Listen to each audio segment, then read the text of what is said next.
இந்த உலகத்துல எல்லாரும் இவனை மட்டும் ஒரு மாதிரியா ட்ரீட் பண்றாங்க. இவனுக்கு மட்டும் பார்க்கிங் லாட்ல தனியா ஒரு இடம் ஒதுக்கிடுறாங்க. அது மட்டும் இல்லாம வாஷ்ரூம் கூட இவனுக்குன்னு ஒண்ணு தனியா இருக்குது.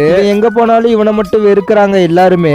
ஏன்னு பாத்தீங்கன்னா இந்த உலகத்துல இவன் மட்டும் தான் நார்மலா இருப்பான். மத்த எல்லாருமே கொஞ்சம் டிஃப்ரெண்டா தான் இருப்பாங்க. அதனால இவனும் அவங்கள மாதிரியே மாறலான்ட்டு ஹாஸ்பிட்டலுக்கு போறான் ட்ரீட்மெண்ட்டுக்கு. அப்பதான் ஒரு பொண்ணு சூலேஸ் எல்லாம் கட்டிட்டு நார்மல் மனுஷங்க மாதிரி இருக்கா. ஏன்னா இந்த உலகத்துல இருக்க மத்தவங்களுக்கு எல்லாம் அது கூட கட்ட தெரியாது. இந்த பொண்ணு இவனை மாதிரியே இங்க ட்ரீட்மெண்ட்டுக்கு வந்திருக்கா. அப்புறமா இவங்க ரெண்டு பேருக்கு ஒருத்தரை பிடிச்சிரா. இவங்க ரெண்டு பேரும் இந்த இடத்த விட்டு தப்பிச்சு போயிட்டு ஊர்ல இருக்கிறவங்களுக்கு எல்லாம் சூலேஸ் கட்டி விட்டு அதையே ஒரு வேலையா பார்த்து பணம் சம்பாதிக்கிறாங்க.